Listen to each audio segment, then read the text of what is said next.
Welcome to episode 471 of This Week in League. I'm Nate. And I'm Jay. And I'm Glenn. How you going, Glennie? How you going, fellas? When you ask Jay how he is. Yeah, I don't know. Don't you care about Jay? No. I just care more about you. I don't know what. Okay. That's a bit rude, mate. You're the only. No, I worded that poorly. Yes, you did. You were the only team that didn't have a massive win on the weekend. So I was checking in on your mental health because I know that Jay don't need it. Should not be tethered to the performance of my football team. And yet somehow it is. Sadly, I didn't learn very well. So, what a pack of cunts. Anyway, we'll get to that. Yeah, we will get to that. I'll tell you, I'm frothed off this week at a bigger pack of cunts. Frothed off. Oh. Please. This week, who is it? Is it footy related? Everyone. No. Just everyone. The general the whole fucking population of disgusting, grubby fucking animals. What's happened? I'm sick. Again. Still. Not again. No. Still. Again. When did you get better? So it was a fortnight ago. Yeah. And now again. So for 2 fucking glorious years, people were told to sanitize their hands and wash them often and stay home if you're feeling sick. And wear fucking masks if you're sneezing and coughing all over the place. And there wasn't a fucking head cold or flu to be had. None of it. Still hasn't been. I've even ducked it. It's been in my house twice and I've still ducked it. But, unbeatable. And I'm pointing my finger firmly at these lazy fucks that send their kids to school when they're sick. Oh, that's how this fucking shit enters my house. That's a tale. That is the tale as old as time, though, right? Yes. And I can only assume they are all Parramatta fans. Potentially. Yeah. Well, definitely not the fucking Blakely family, because my eldest kid has had 2 out of the last fucking 3 weeks off sick, and like a normal person, you keep him within the confines of your house. Correct. And look, I get no protest from him, clearly. Yeah, but mine's the same.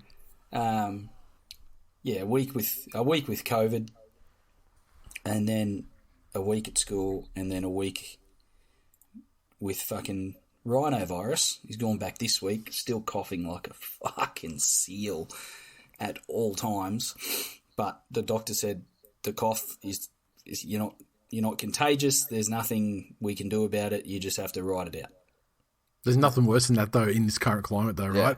I mean, S is the same. And like you go after the thing, and like we're at these school musicals and shit on the weekend, and it gets you as a cough, and you're just like, and people are just like, oh my god, exactly, coronavirus. And and as anyone from my first stint in the show might remember, the days of Jackson with chest issues and barking fucking coughs bring back some pretty creep and shit pretty like that, fucking painful memories.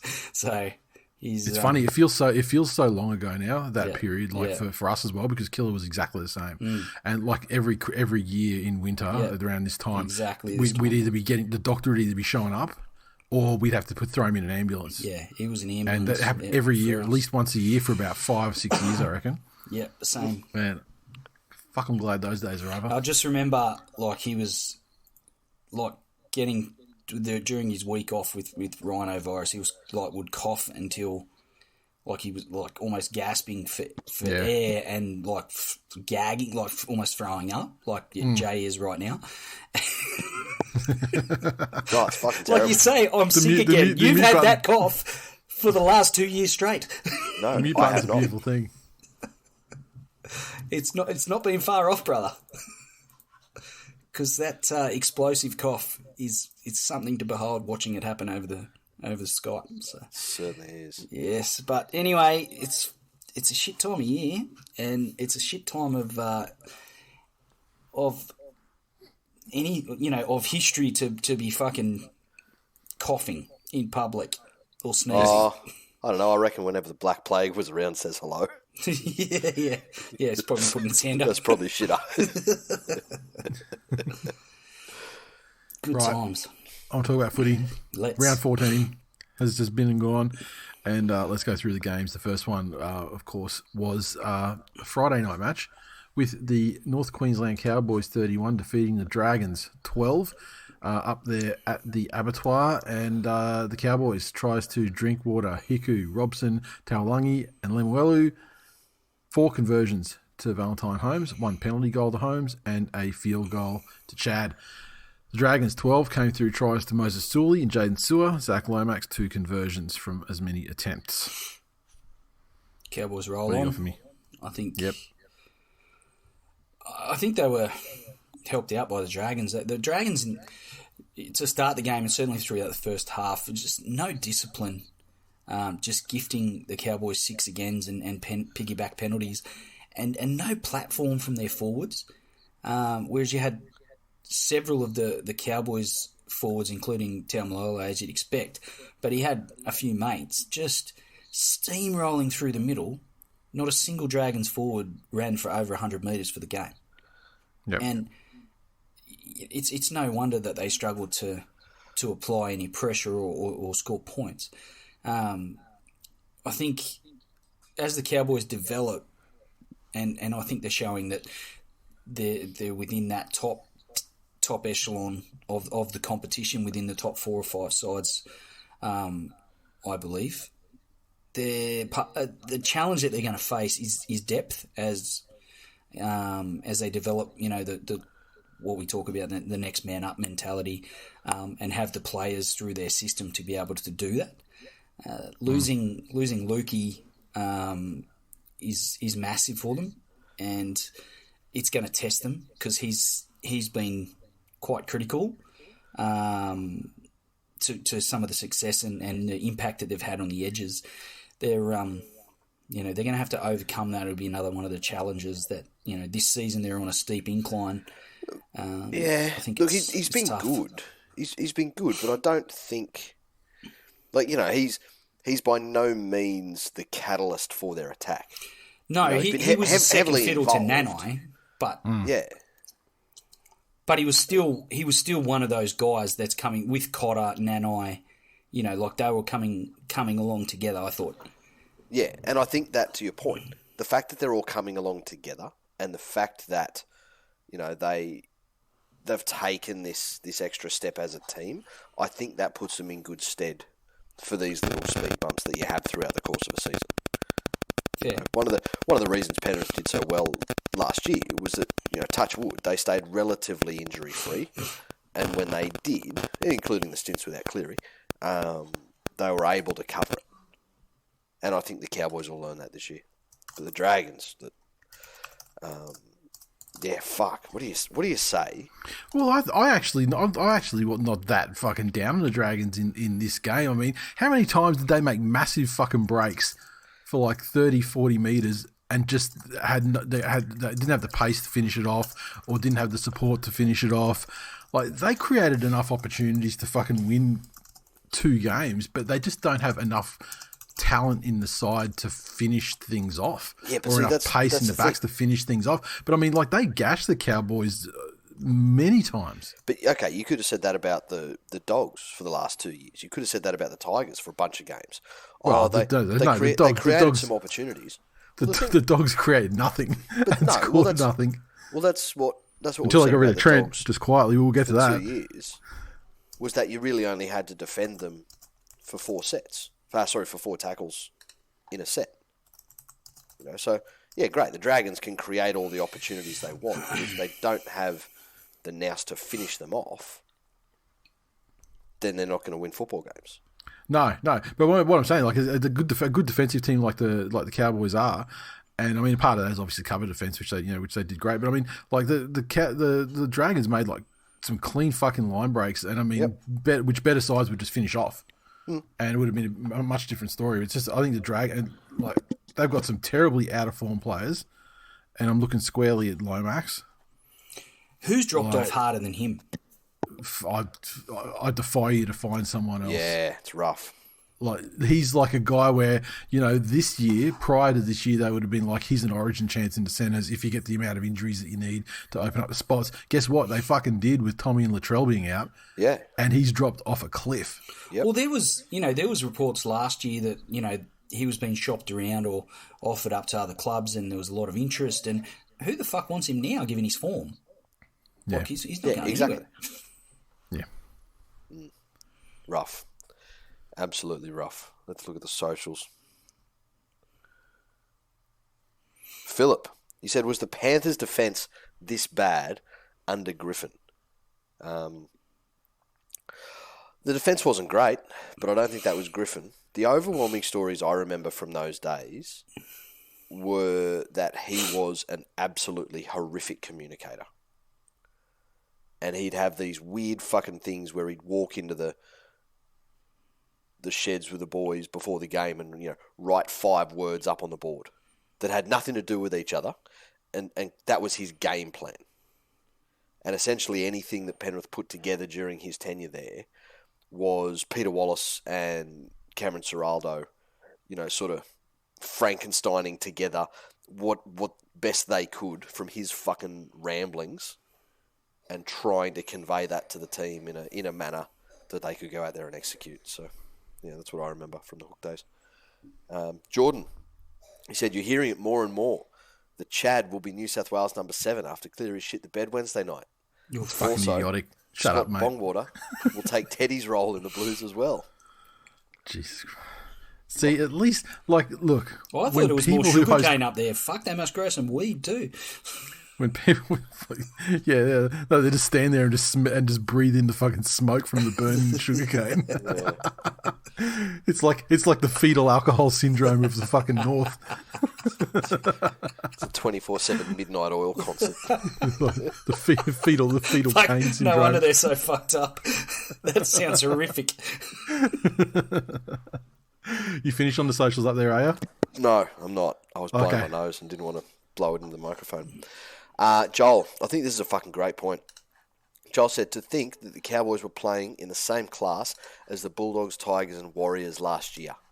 How much would they pay for that winning formula at the moment? That's a fucking great point. They've taken a big leap. John, he said, did the Dragons cover themselves in KY before this game? Stephen Hawking would miss less tackles. Lando, he said, how are Woods and Laurie better than anyone we have in reserve grade? Kerr, Hunt and Burgess are better choices. Lomax needs a stint back there as well. He's way too high on his own farts. Sloan might have his issues, but I don't think we'd be worse for having him and Sullivan in the 17. I could handle McCulloch or Mbai in the side, but not both. Hook seems to be dying on the hill of deciding that Woods and McCulloch were worth signing in the face of overwhelming evidence. I feel that 2 head coaches gone this week were not enough. The Saints board makes Pascoe look visionary.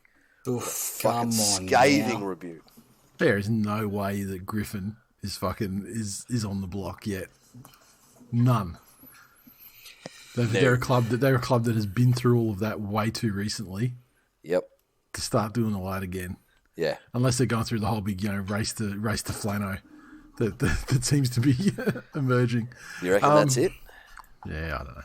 Well, I mean, yeah, I don't because now you look at the Dogs and it looks like, if the reports are the scuttlebutt is true, it looks like they're going to sign Freddie as their coach. Mm. And so look, interesting. Yeah, who knows? Moving on anyway to Saturday afternoon, and the South Sydney Rabbitohs 30 defeated the Titans 16. The Rabbitohs hat trick to Alex Johnston. Jackson Paulo, Tane Mills also with tries. Cody Nikorima, 5 conversions from as many attempts. The Titans 16 came through a double to Tino, again leading from the front. Greg Marzu with the other one. Asako, 2 conversions. Who's going? I'm still not sold on South completely. Yeah. I think they did what they had to do, given some of their patchy form recently, and they lent on some of their best players, as any team that's trying to dig its way towards consistent form is going to do. I think Cook and, to a slightly lesser extent, Cody Walker stood up and it paid dividends for them. But some of South's defence close to their line was exceptionally poor. The Marju try, where he travelled about 6 metres and beat about 6 defenders. Tino crashed over almost untouched from a couple of metres out. It's just not the level that South have been at, and you can't blame the departure of Reynolds on that. That's more an attitude thing. Or as for the Titans, they just look lost at the moment. There's not too much to draw from the game for them. I think Marju had a strong game had some good moments, and Tino, as a young leader, tried to drag him out of it, but they're just too far off the pace at the minute, the Titans. Tino's doing it himself at the moment. Yeah. And which is great for a young guy leading from the front and everything, but it's one thing to lead, but then these other lazy pricks have to fucking follow. Yeah, true. And it ain't happening. But talking about there was word in the lead up to that game that a heavy defeat would be the end of Holbrook. But I guess maybe because they brought it back closer a little bit at the end there, and 30-16 is it's a decent loss, but it's not an absolute arse whipping. Maybe that's enough to save him. I don't know, but how much grace has he got in the "it's not my roster" department? Fucking none. Really? So you reckon that's his roster now? Yeah, well, he was building he was. I mean, he got to build the some of these big acquisitions, like Fafita and so on, and all of that came in, for his first year, and so, and I dare I say that the fucking ridiculous decision, getting rid of Fogarty. Yeah. And bringing and rolling the dice on an unproven 7 because he had a couple of good games at the junk end of the season. Yeah, that was his fucking roster move, that one. And you can't deny that. So he's made his fucking bet, I think, and I just think that the fact that they started to sort of move upwards last year, and they scraped into the finals by whatever means they did, but they got there and they were only a shit brain explosion last play away from getting into round 2 of the finals. This year they're right in there in the battle for the spoon. Yeah. And I don't know if that's going to change. I mean, we're only just past the halfway point of the season, but yeah, I don't know if they're going to be the team to turn it around. Interesting. The only thing worse than this fucking performance was the comments on this game. Brendan, he said the Titans are not far off. Give it a few years. Reckons there's some building blocks there. I've been saying that ever since fucking Preston Campbell and Luke Bailey were on fucking Diet Coke cans. The Coke first Zero time cans. that was ever said was in Scott Prince's Free House. Fuck out of here. Fucking hell. And Thomas, he has a question for you boys. He said, I've had to work during every recent win and sit and watch every recent loss. Apart from being a Rabbits fan, what have I done to deserve this? That's enough. Yeah, look, that's pretty miserable. But, I mean, we do live in... It's not like the old days where there was, a Friday night football game and a Saturday afternoon game on the ABC with fucking Artie Beetson and Warren Boland in commentary, and then a Sunday afternoon at 4 o'clock game that they raced through. Or was it even later than 4 o'clock? I remember they used to compress it, slightly compress it so it finished by 6 o'clock for the news. Yeah. We're not in that day and age anymore. Now, I mean, you got access to every game each week, and you can watch them on demand on the NRL website. So you can watch the wins, mate. You don't have to consign yourself to this fucking not seeing the wins because you're at work and only watching the losses. We've got the technology. Okay, moving on to the Melbourne Storm 26 to feed the Roosters 18 at the SCG. The Storm had a double to Anderson, a double to Seve, Kafusi with a try, Meany 3 conversions. The Roosters 18 tries to Suwali, Walker and Tupanua, and Walker 2 conversions, Momorovsky with 1. Grant Anderson's story's a great one. I like it. So, what do you like about it? What do you like about it more than just a debutant having a good game and getting a couple tries? Yeah, just look, at the end of the day, he's only got his start due to a bunch of injuries, and he's playing in the Sunshine Coast, and he's given a shot and scores a double. I liked it. On top of that, his finishing was one thing, and I guess he didn't have to do a great deal with the tries that he scored, but there's a couple of occasions where he got into a little bit of space. He actually seems really fucking quick as well. I'd actually like to see him, in over 100 to see what he's got. I think Suwali for the Roosters, slowly but surely starting to justify the hype around him when he went to the Roosters. I still think he's got perhaps one of those breakout games in him to really solidify that. But he's just, every week he does a few things. I like him, eh? Yeah. I think he's made a believer out of me now. Put him in the Origin if Katoni Staggs can't go. That's it. Wow. Throw him in. Throw him in. You'll do the job. Jesus. I like him because he's fucking brutal in defence and like really puts his body on the line in defence. Yeah. And he's proving to be like a very reliable aerial threat as well. Absolutely. And he's just a strong guy close to the line. I mean, he can finish a try as well. I like him. Yeah. I'm happy to see him there. I felt like Melbourne had to fight for this one. The Roosters, they lifted, but are still, at the end of the day, a tick away from Melbourne's level. But this game was a real, like, just like it was tit for tat though. Like they just really went try for try for a while there. Yeah. And it really only it was just like moments. It was just singular moments in this game that turned it the Storm's way, I think. And it's like bombed fucking tries. I mean, like Tupanua's got a try there. But man, can anyone bomb a try like fucking Tupanua?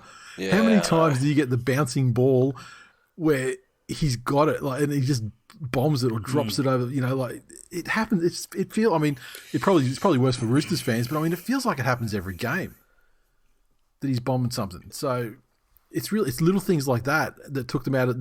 Took their turn to score away. Yep. Which could have been, a different result. I think they were right in it. Yeah, 100%. But again, this is the story of a lot of the Roosters games, especially against top sides. Like they're doing a great job this year of giving that illusion that, they were in it for a long time against quality opposition. Remember the game they played against Penrith? Well, that was probably the hardest 40 minutes of football that Penrith have had played against them this year. But they just fell away at the end. So I think with the Roosters, it's about competing for that full 80 and staying in it. And they, like you said, being able to weather those storms when they come at them. Because somehow the Melbourne Storm, after looking a little bit shaky earlier in the year, are back to that fucking just complete big dick energy. Yeah, we're just going to win the game. Doesn't matter what happens. Yeah, with multiple players out still.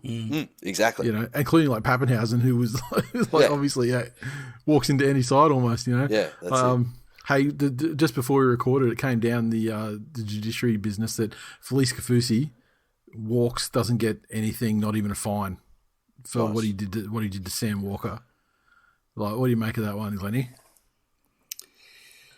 He fucking got that in his game, man. It's surprising he didn't have. I feel like he should have, and maybe he's got off a few times, but I feel like he should have had some carryovers, at least to get a week. But he knew what he was doing 100%, and what he was doing was fucking like to be generous. It was not in the spirit of the game. Yeah, exactly. Yes. Like when you're bracing your elbow on a guy's fucking jawline and then full force dumping yourself down on his head.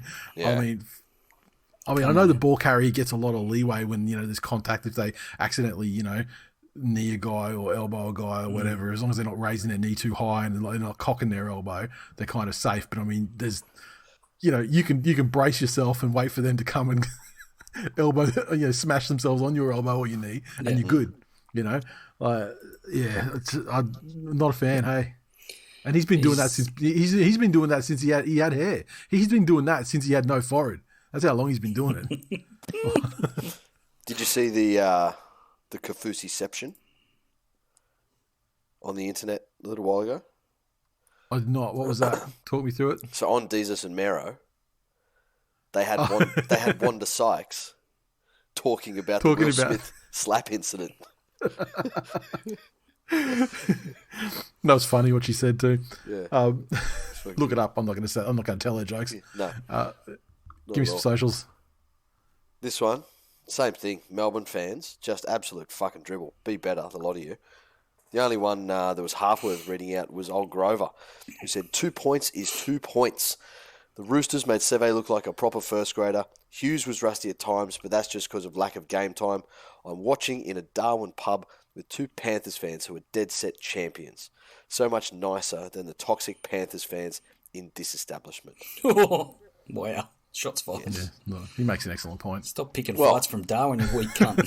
Yeah, I know. I'll tell you, do you know what that sounds like? Sounds like someone that didn't make it past the fucking semis last year. That's what that sounds like. Oh, fucking ouch. Let's go. Well, you ouching your own comment, are you? It's like, you got him, Jake. No,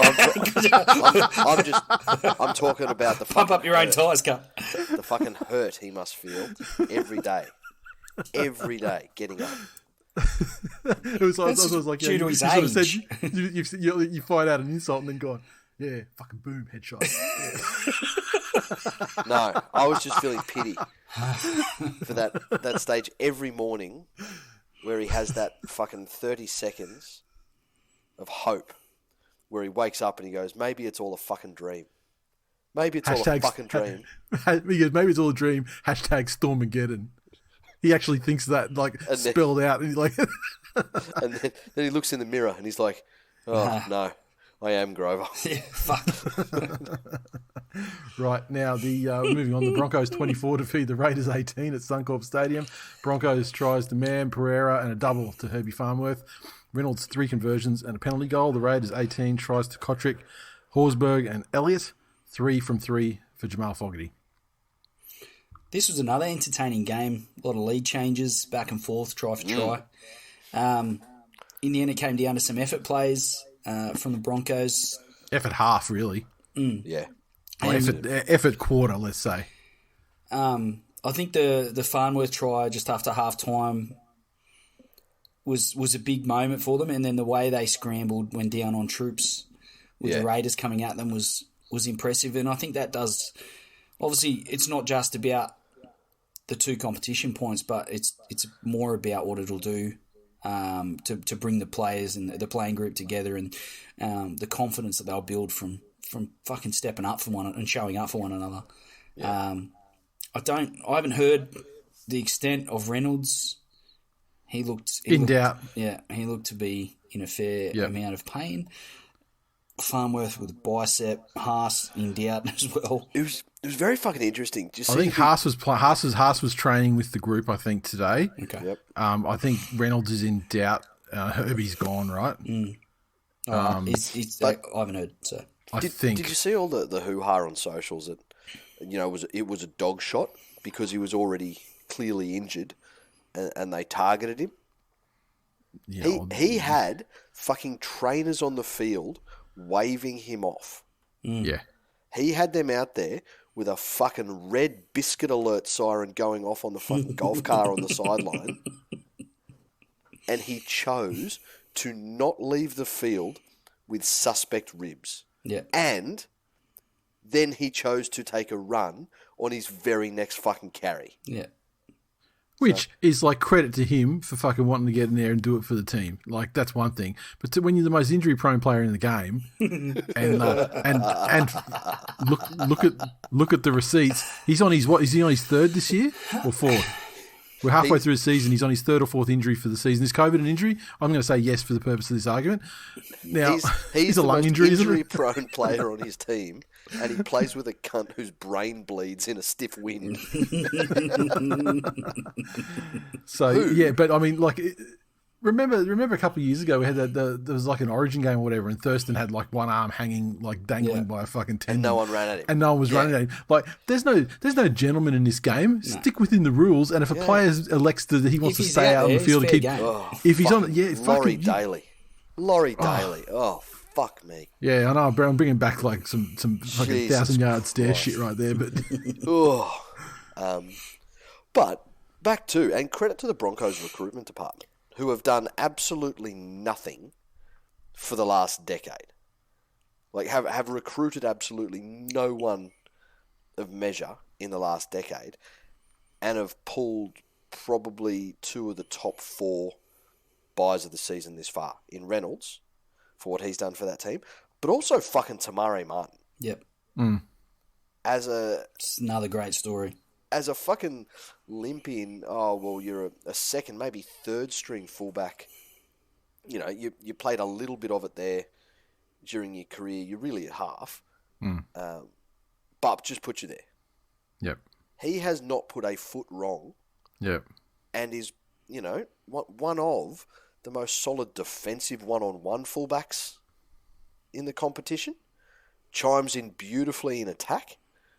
And just fucking energetic.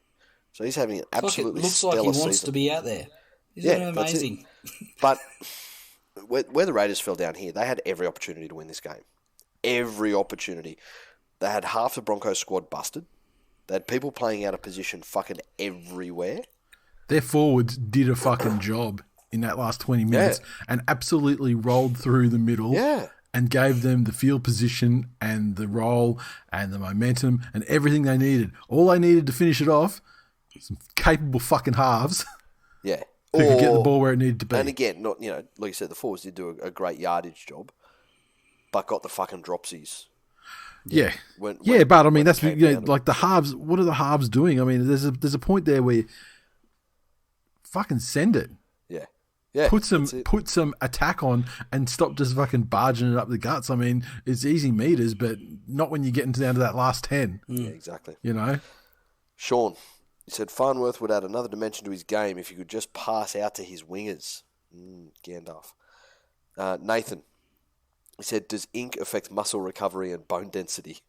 There's a powerful argument to that. I mean, because you've got to remember, Josh Dugan had a fucking lot of tattoos as well. Certainly did. So it's not an isolated case here. Certainly did. Josh. He said that was an encouraging result. A lot of tattoos as well, sorry. Just saying, I just keep proving that thesis over and over. Hang on. Have you uncovered maybe we need to go deeper. Maybe it's shit tats. Yeah, I think you might be right. Well, did you say Ponga, the third one? Yeah. Yeah, right. So he's got shit tats. He has absolute fucking prison tats. Maximum security prison tats. But fucking Adam Reynolds has Post Malone's face. I like Post Malone's music. Are you getting Post Malone's face tattooed on you? What the fuck? We've been almost as bad as the Ray Lewis one on Dugan's inner thigh. Yeah. The fuck? Come on now. Maybe he just likes fucking killers. We found Glenn. We found Glenny's lost. Shit tats. Fuck. Fucking hell. Really? Was he that big a Baltimore Ravens fan that he had to get Ray Lewis's face tattooed on his inner thigh? Like, maybe he just likes to got away with murder as much as he did. Go to sleep every night listening to Post Malone. Like, there's being a fan, but that's next level. I ain't got no fucking Adam Duritz's face tattooed on me. Dude. That we know of. Like, I know you're trying to be funny. I've never seen your ass. I know you're trying to be funny, but that's not Post Malone. That's Adam Reynolds' grandma. She's handsome. Josh, he's gone full Dairy Queen, and he said that was an encouraging result for the Green Machine. To push a top 4 team all the way when they just didn't have it tonight shows there's great things ahead. Oh, that's toxic positivity. That is some fucking good old Dairy Queen shit. Well done, sir. Nat. He said it's going to be a long season for the Raiders if they think that pool table legs Fogarty will be their saviour. Now, here's something. Why is that so funny? I don't know. I'm not sure I understand what it means either. Does it mean he's got no footwork? I don't know. That he's normal size with his big, gigantic fucking chonkers. Oh, I'm thinking of like the old school, like like really ornate, like fucking like carved out. He's got 4 knees. He's like a sack with some massive balls in it at the top of those legs. Now, ball bag that fits like 6 balls in there. Someone said, and I can't remember where it was, that they saw Papali'i pronouncing his name as it used to be pronounced Papali. That was the start of Origin. Yeah, I know. It blows me away too. I forgot all about that until you just mentioned it. Yeah.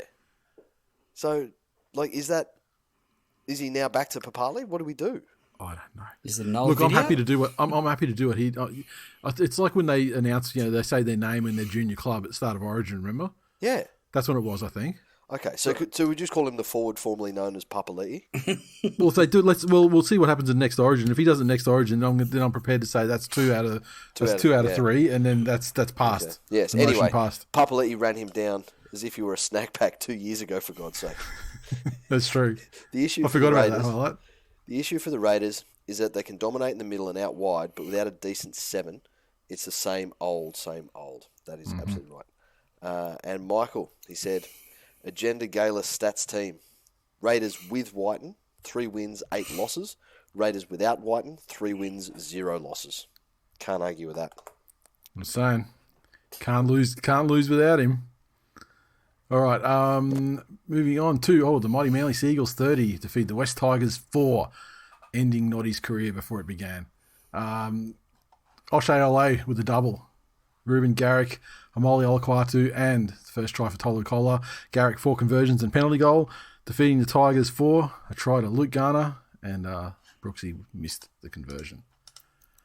Glennie, I really enjoyed the score update stopped at a certain point because I was at school musical, and so I requested the Glennie. I was like, can you just text me some updates, and because I knew they'd pop up on the watch, and so I could sort of see them surreptitiously without causing too much attention to myself and looking like I'm checking my phone or whatever. And so he was giving me great updates, like, 0-0 on Naden scored, but he dropped it during the ground. He was giving me some commentary. And he's like, the first try for Manly, then the Tigers score. Then nothing. And at this point, Jay had to fucking spoil it. Well, this is the point where I get out, and the second I walk out, I've flicked open KO and start watching it. The second I'm walked out of this, out of the convention centre, so I'm watching it immediately. And I've seen the try to go ahead. I think it was the one that took it to 18-4 or whatever, and so I knew what the answer was. I'm like, gee, Glennie, you seem to have gone quiet there, mate. So you talk me through the game, Glennie. What do you reckon? What's your take? I reckon a pack of cunts got their coach sacked, and it had the net effect of fuck all, because the Noddy era looks much like the Madge era so far, with the players running out and not putting in. Do you think Noddy's lost the dressing room? I think there might be 2 dressing rooms. We might be going back old school. But this game, this was like a dangerous fucking game, and it was well contested for probably the first 50 minutes.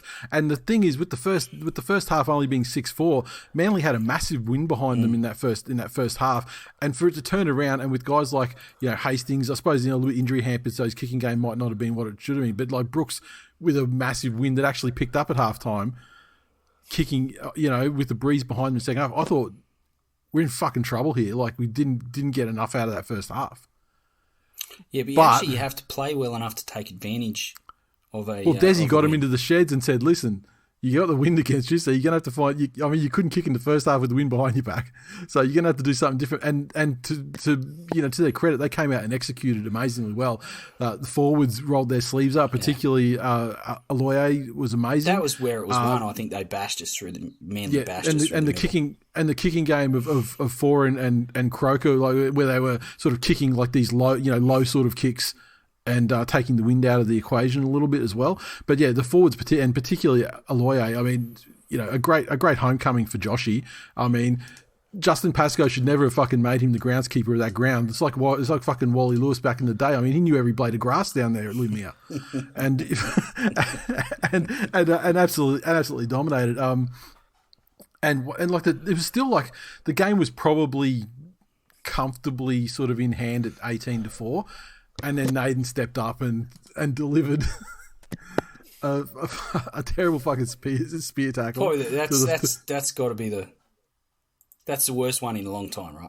I can't remember the last. Apart from the Manly one earlier this year, that was 1,000 times worse. You are fucking on crack cocaine. I want to. I mean, like the tackle was obviously terrible, but I want to commend all of the players on the field for the way that they reacted. Naden didn't try and fucking get absolved of anything. He was like, "Oh fuck," and like my bad.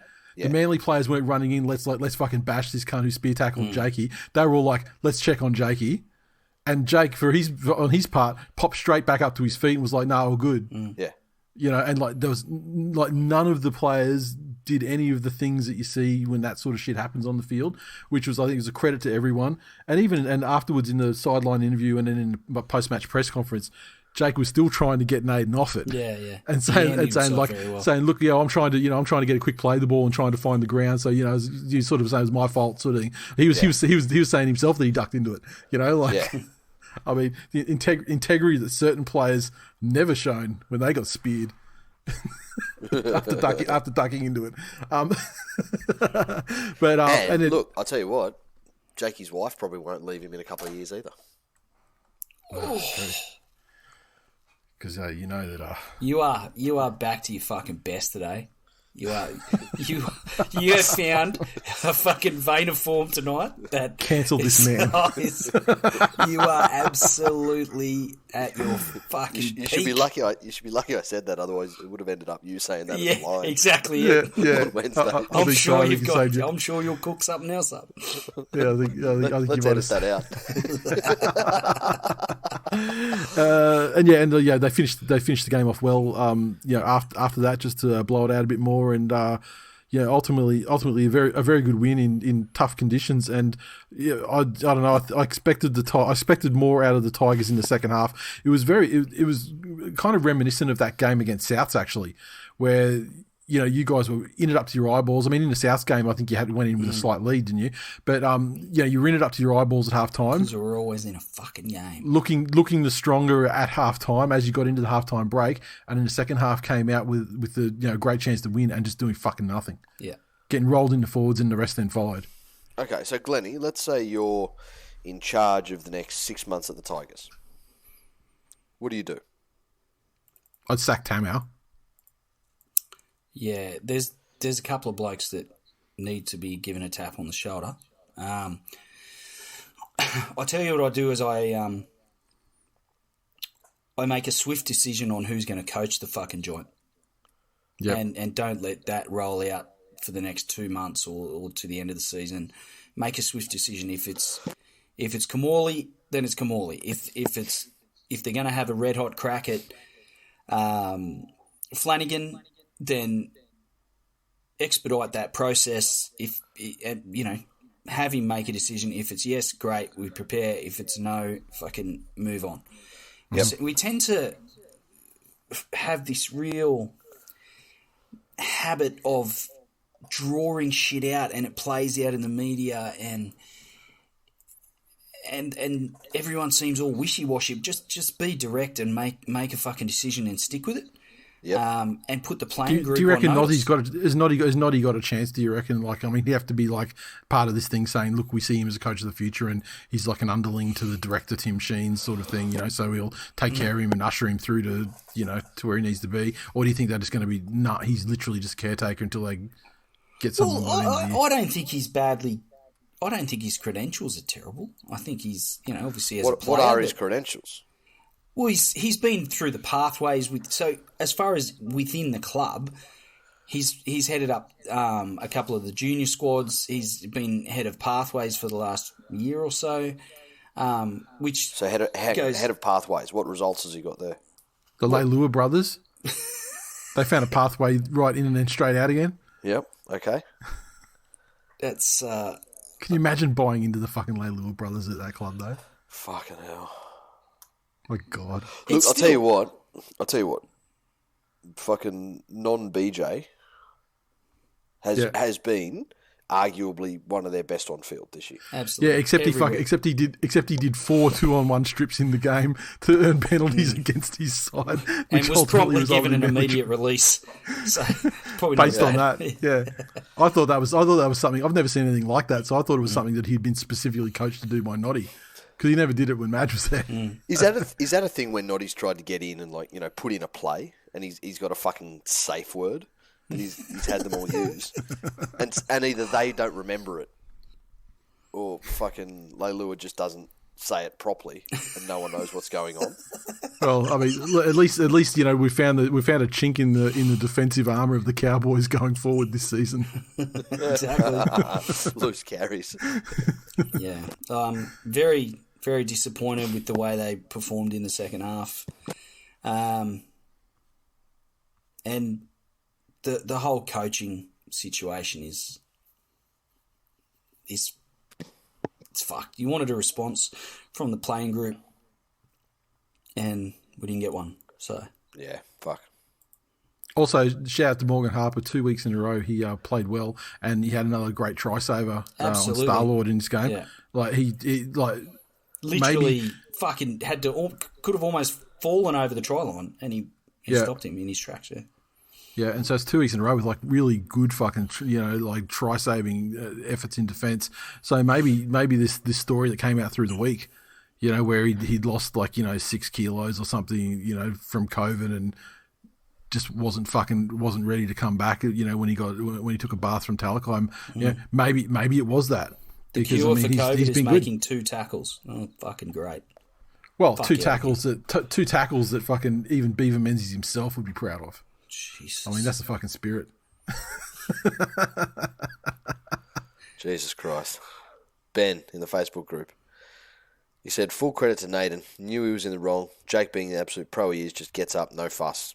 That's it. Josh, he said, well, who would have thought sacking Madge didn't solve all the Tiggs problems? Saguna. He said, they can all eat shit and die. But fucking idiot I am. I'll be watching them next week. I wanted to shout out to Saguna because he put that exact same comment on the game-ending post on the West Tigers Facebook page.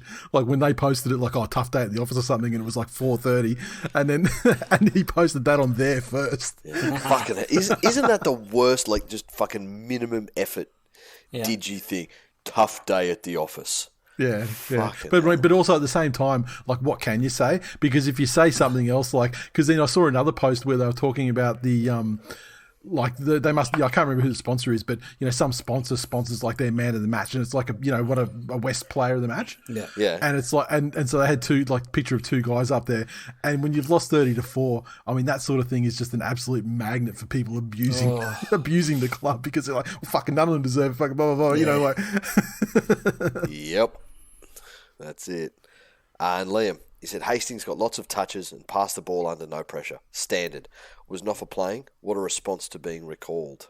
That's actually but for better or for worse, I don't even remember him calling Noffa's name the entire game. I mean, maybe some carries after kicks, but had a couple of reasonable carries bringing the ball back, but most of his carries he was well and truly.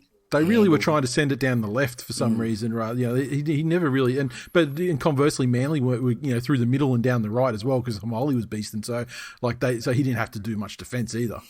Yeah, that's just why the score was only 30-4. Yeah, but the good thing was because Harper's come back a bit in defence, he didn't get his junk time couple of tries as well, so it wasn't 30-16. Right, are we moving on? That's it. The Panthers 42 defeated the Knights 6 in Newcastle. Good crowd again of absolute fucking punishers, 21,000 plus there today on this day. The Panthers 42 tries to Cleary, Kickow, May, Tungo, Crichton, and a double to To'o. Cleary 6 conversions and a penalty goal. The Knights tried Edric Lee and a conversion to Jake Clifford. Look, fucking Penrith just keep on doing what they do. They had their origin players back and they were back and in the team with no gaps or downturn in the offense. I think Cleary and Luai were better for the run, and they had a very good running game. To me, I think the issue that they had in Origin was that they tried to do a lot of facilitating without troubling the defence themselves. And one of the reasons that they dominated so early in this game was that they were both running the ball but running with options, which is what was so effective for them over the last couple of seasons. More so than the game itself, I think this was a pretty stark fucking showing of the differences in fates between the two clubs. Because if you remember, the last time they met, Newcastle were front runners of the competition. They were looking to be the big improvers of the season, and Penrith were a little bit below form. They got in and they were winning games, but they weren't that world-beating outfit that that everyone expected them to be. Then you obviously had the fucking Barnett sin bin and everything went to hell after that. But Newcastle have never recovered. And they're a fucking shadow of the team they were just a couple of rounds ago. Yeah, I mean, they've almost lost every game since. I think maybe they won one game there after like a 7-game losing streak. Yeah. And I've been trying to think of a bigger in-season drop-off. And, you know, yes, there have been times where the team that's coming first after 3 or 4 rounds... Parramatta, 1986 to 2021. Oh, there you go. Yeah, again, there's not much to say, but Penrith just did what they did, and they keep doing it exceptionally well. Newcastle just seem to be busted for depth. They got players out of position and players that aren't fit, and there's really not much. If you're a Knights fan, yeah, there's not much that you look at there and go, oh, it'll be okay. You know, like you've just paid fucking massive overs for your fullback, who really doesn't do much for your team, except, you know, chime in with some long passes in attack now and again. Your forwards are older every year and not performing in the modern game. Yep. And the only other shining light you've got, you know, Bradman Best, he's on his day, is a fucking animal and an absolute world beater. But his full name should be hyphenated surname, and it should be Bradman Best hyphenated at hyphenated getting hyphenated injured. Because fuck me, he can't stay on the field either. Mate, or maybe just Best hyphenated Reynolds. Yeah, he could have saved us a lot of time. But I want to say Kurt Mann is low-key one of the worst players in the fucking competition. He has more howlers than any other player in the comp. Any other player, you say? Any other player. Right. And he doesn't hear about it enough. It really fucking grinds my gears how bad that guy is. Biggest but the thing moment is, for me, like Kurt Mann, like, you know, he shouldn't be playing fullback, and I mean he was kind of pushed in there because he didn't need to say the fullback. HIA. This is one of these episodes where you're saying too many words, Nathan. But he shouldn't be playing. No. End. See, I don't think he's one of the worst players ever. I mean, like, if you remember, he was like, where was he playing before Knights? Like, he was a centre, wasn't he? They've tried to shoehorn him into this other shit. Yeah, it doesn't matter where and make him something he's not. It's fucking horrible. Biggest moment for me was, and it epitomised the type of club that Penrith are. They were up 42-0, 74th minute. Knights make a break down on the wing through Edric Lee. Nathan Cleary chases flat out the entire fucking way and stops him advancing the ball around any further for the kick a goal, but did not give up on the chase at all. In the 74th minute, that's up leadership. 42-0. Yep. Fucking love it. Not to mention, any player who doesn't do that is playing for a coach like a Brownie or, you know, someone who's not going to fucking take them on video and absolutely fucking because Bellamy coach plays that, Desi coach plays that. I assume an East would do the same. But yeah, you'd find that, you know, at the wrong end of the scoreline, or, you know, either end of a scoreline that massive. Yep. It's always players from this sort of thing, and it's the reason. It's just it's a great symptom for, you know, for Penrith and you know how they're going, but it's also a big symptom about why O'Brien's one of those coaches that's on the fucking way, you know, like because he's got players that would never do that. Yeah, that's it. Even when they've been playing $1 million. Nice. Yeah. Matthew. So the Knights are taking a trip to the arsehole shop after the Panthers tore all of their available ones up. Ben said, legitimately, Ponga is on the way to having the bored Coidner concussion career. Ponga and Keary are both walking a fine line. That was the first time I've heard that, or that I've had it brought to my attention about Ponga. Have I missed that? Or, like, I know he's had some injuries. And he's had a couple this year, though, remember? I mean, when they played Manly, you know, Morgan Harper knocked him out of the game. That's right. And there's some games where he came back, like, what, it was only a couple of weeks ago, I think, where he was off and then came back. This one he was off and never came back. So yeah, it seems to happen fairly regularly. I mean, yeah, and him and Keary there, I fucking soft shell crabs. Yeah, fuck. Let me just make a note of that one. That might be one. And Conan finished this one off well. He said, credit to the Knights. It took a special effort to outshit the Tig Pies today. You're welcome, Glenn. Fair call. You're welcome. But there was another team that later on in the round that could outshit all of them. But we'll get to that. First up, the Sharks 38 defeated the Warriors 16 down at Redcliffe, and the Sharks 38 came through a hat-trick to Katoa, double to the Mutt. Talakai, Moylan and Kennedy also with tries. Nico Hines fucking horrible, 3 of 8 conversion attempts. And the Warriors 16 tries to Reece Walsh, Wade Egan and DWZ with one of the fucking finishes of all time for his try, 2 conversions to Reece Walsh. Yes. Yeah, it was very impressive. Hit me. That was the moment of the game for me. I mean, that was huge. Like live. I thought, fuck, like you see, it sort of rolled away after he, we were sort of looking at it from behind to the side live, and it's sort of the way it sort of rolled inwards infield after he'd sort of put it down or whatever. I thought, he mustn't have put it down properly, and it's just sort of rolled it. But fuck me, absolutely nailed it. It was brilliant. There was. Sharks went down 12-0 relatively early on. With a couple of pretty soft tries defensively, Egan went over from dummy half and to follow Walsh's effort where he sort of sliced through close to the line. After that, they made it a fucking training run. The Warriors, once the Sharks actually started to play a bit of footy, the Warriors fell apart. It was literally over once they got to 5 tries in 20 minutes or something, I think. Yeah, because once it went to like sort of 16-12 or whatever it was. At that point, the game was effectively over, and after the Warriors had started like very brightly, I thought, well, here we go. This is a team that is bouncing back from the fucking coaching transition, and the way that we, the things that we said about Stacey Jones, last episode and all that. How fucking good for the guy. I mean, they're responding to him finally. Yeah. Wrong. Yeah, wrong. Look, I do still back them or back Stacey Jones to get the best out of the Warriors, but it's probably going to take a little longer than what I might have realised.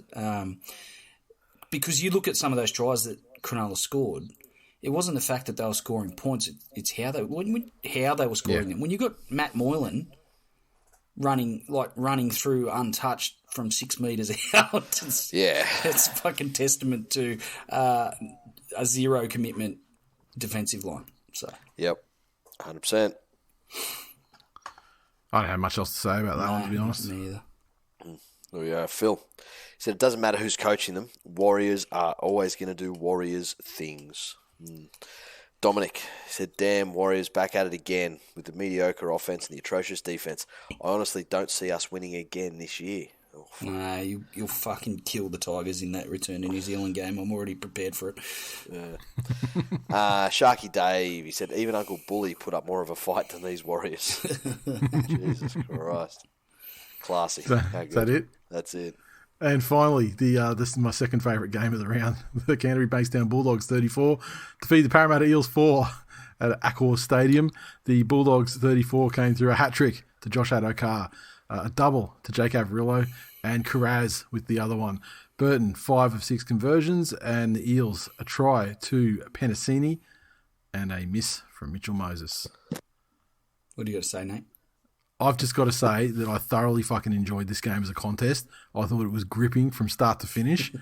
And the fact that Trent's fingerprints are fucking nowhere near it meant that I could enjoy it and savour it fully in the way that all absolute fucking beatings. That was all his attacking structures.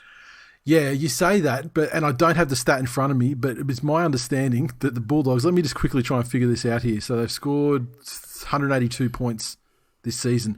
It is my understanding that, this is a bit of rounding at play here, but from rounds 1 till like 11 or whatever it is that Trent had control of, they scored about 90 points, 80-something points maybe. In the 4 rounds since Potter's had them, they've scored 100. Like, it's literally, so there's nothing that, Trent tried to claim Manly success after he'd been long gone and everything as well. Well, Daly gave it to him. There's nothing. Daly said that he owes everything that he is to Trent. There's nothing I've said it before. I'll say this. it again. You are at the peak of your powers this evening, my friend. He did. Daly said like he's his favourite coach ever. Yeah, no, he didn't say that. He didn't say that at all. He didn't say that at all. Like you're being factually incorrect in what you're saying while we're trying to enjoy the fucking Eels getting flogged here. This is like you saying, well, you know, when I sent my kid to prep, they could only read fucking 30 words. By the time they left prep, they could read 100. I didn't teach them to read. Like, really? Oh, when my kid went to prep, he could actually fucking read. Though. That's what I'm saying. That's like you saying that. That's like you saying that you did nothing. So I did actually. So I did coach him effectively, unlike what Trent Barrett has tried to do to all his clubs. No, you laid a foundation. Well done. You are the Trent Barrett in your child's life. Trent has laid no foundations for anything ever. Fucking insulting things, but that is probably the most disgusting thing he's ever said, and I'm sure he said stuff about, you know, players who unfortunately were crippled and, you know, all manner of stuff. It's a new low. It's a fucking new low tonight. The bar's gotten lower now, all I think is give a cut a rap, and he's got a really fucking just a flea couldn't limbo under the bar. It's so fucking low now. Forgive me if I just think you're a sexy good bloke. Look, I'll take that, but the spirit in which you're giving it is hurtful. Back to the game. Yes, Brad Arthur is going to get the blame, and potentially this performance is going to shorten his career. Brad Arthur fucking sucks.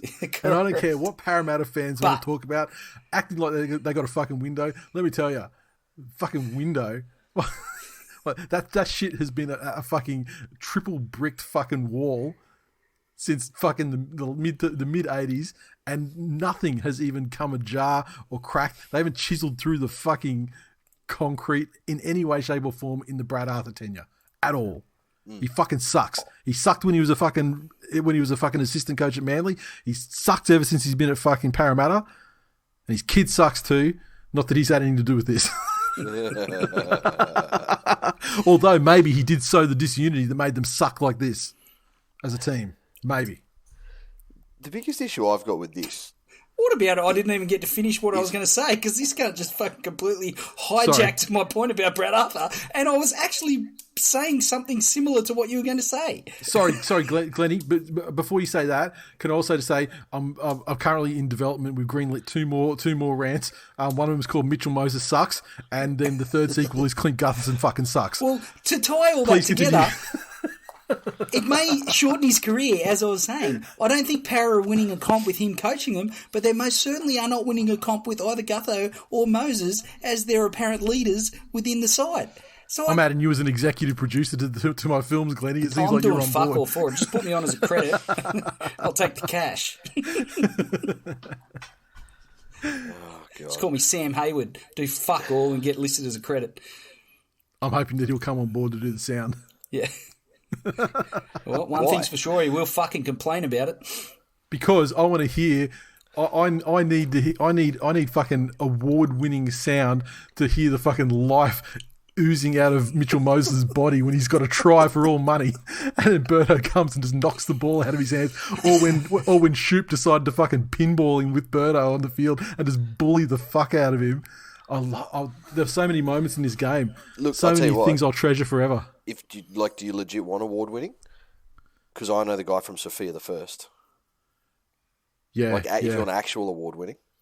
Well, but I know the guy. I know the guy who fucking won the award after that guy, and so do you. So does Glennie. My issue here is the same as the New South Wales Origins squad. You look at every other New South Wales player that went back to their side, and they all went back fucking hurt and put in stellar fucking performances. The Queensland players that went back to their clubs went back buoyant and put in fucking glorious performances, you know, when they played, befitting, except for Ponga that got fucking knocked out. He couldn't do much about that. Mm-hmm. The Parramatta players went back to their club and got fucking rolled by the Spooners. By the worst team, and got on aggregate in the last, 3 years. Like, got fucking handled. They looked the line fucking breaks terrible. Absolutely gashed. The line breaks, unbelievable. Yeah. But then, and then the doggies, though, for their part, they came to play, and when they did gash them, they were good enough to finish them off. They finished off their opportunities. The Burton to fucking Addo Carr pipeline of kicks is still as fucking smooth as ever. It's getting smoother every week. It's fucking Luke Walsh 2.0. When it's the only weapon, when it's the only weapon you've got, like at least it's a fucking Bayraktar though. I mean, it's a good ass weapon, right? Use that shit. Addo Carr though too, right after Daniel Tupou saying like, no, I want to play for Tonga, so I'm going to recuse myself from State of Origin. Ugh. What a fucking performance. I mean, honestly, he probably would have got there anyway. I think he was a chance of coming back anyway, even if Tupou wanted to be there. But now Tupou saying he's not going to be there, and then Addo Carr put on a hat trick in a great fucking performance as well. That's it, from top to bottom. And I'm looking forward to him tearing shit up in Origin too. And here's that thing: like the teams that have been good over the last couple of years, they completed a high percentage, they play up tempo football, and they play with an enthusiasm that lasts the 80 minutes. Mm-hmm. And that's what the Dogs did against Parramatta. They played up tempo footy. They played it effectively and cleanly, and they kept it up. And Parramatta had zero fucking answers. Yep. They panicked, and they had no one to go to when they panicked. No resilience and no fight. And that speaks to the type of people and the type of players that Gutho and Moses are, in my opinion. Yep. No fight. They, like we say, flat track bullies. They can run downhill, no problem whatsoever. But fucking give them some adversity, and they disappear. Yeah. Yep. And it's just enjoyable to see. Yeah, fuck Mitch Moses. I mean, their fan bases can't. There's just nothing you can say. And the fact that we got that wonderful fucking Mitchell Moses gif that will live forever as he crosses the line under the sticks to score the try that will bring him back into the game somewhat, and then he just gets fucking knocked out of his arms by Burton. Amazing. Oh my fucking god! I'm gonna fucking start. I'm gonna beat off to that one again before this night is over. Can you wait till we start recording and said goodbye on the Skype call? Because I don't want to see that again. I don't want to see that again. I don't think I can. Okay. All right, I guess I'll watch it then. This mongrel ain't going to go down by himself. Josh, he said, on one hand, this screwed up everyone's tips and multis. On the other, King Nutho is crying in his pillow tonight. Swings and roundabouts. Ben. Para have a blueprint to beat them now. All you need to do is get under the skin of Moses and Nutho early and they can't recover. Absolute melts and they will bottle it. Shunter Senior, he said, I felt embarrassed and overwhelmed with sadness, dreading to look at what position we would now occupy on the ladder.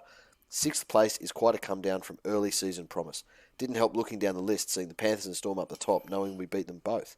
Lamenting another promising season gone wrong, having to crawl back in my hole so many times, I was heartened to think, as bad as this season is going, we were still in front of Manly. Yeah, for now. It's one thing a Gregson can but do also is that was a crawl. Yeah, but that was a revelation. I did not realise that Shunter Senior was a Parramatta fan. How the fuck did you not realise that? I just assumed he was a Penrith fan, I guess, and like hadn't been paying enough attention. But when he came straight out and said it on that thread, I was just like, oh, what the fuck? Because then that puts him in that delinquent parent category of like a Glenn Blakely, of like letting your kid go, letting your kid slip away from the team of the family. It's a safe assumption. If you look at 100 people in the street and say, do you all enjoy delicious barbecue? It's safe to say yes. So it would be safe to assume that he was a Panthers fan. But within that fucking 100 smart people that enjoy delicious barbecue... Bound to be a vegan. There's bound to be a fucking vegan, Glennie. And there you go. Big Shunter is the vegan Shunter of the Shunter family. Much to the eternal shame of all the generations that have followed him. So that's it on the socials for that one? That's it. I wish we had some more fucking... I wanted to see like 20 fucking Parramatta fans just like, down the river, not cross the stream, and toasters in baths, and like the sort of stuff you hear Glenn come out with week in, week out. That's what I was really looking forward to. It's like you took a drive-by, went down, it was a cul-de-sac, drove back and shot me again. But on that note, that is it then, fellas. That's it for episode 471. Thanks for listening, as always. If you'd like to support the show, feel free to become a patron at patreon.com/TWiL Nation. Coming up to our first drop of merch for the top 2 tiers now, so looking forward to that. I get all those details, hey, Glennie? Yeah, I'm all over it, mate. I know you're a busy man, but and people talking about the supporters packs. I'm basically putting them online after we finish recording this show, so I'm going to have them online tonight. So when you're listening to this show on Wednesday morning, you'll see them online. So we'll put the link out there for you and in the show notes for the episode, so you can get on there and grab your supporter pack. Also doing a run of the hoodies as well. So look for those as well on thisweekinleague.com. And just look for the link on shop and you'll see it there, and they'll be up there tomorrow. So limited amount of the supporter packs. There is a finite amount. Normally we can sort of make as many as we want and do a sort of pre-order thing. This time there is a finite number because one of the components has already been completed. So, first in, best dressed. Good luck. And thanks for the support as always. Do you fellas have anything else that you would like to add before we wrap it up? Fuck the Tigers. No. What did you say, Glennie? It was abusive. I said, fuck the Tigers.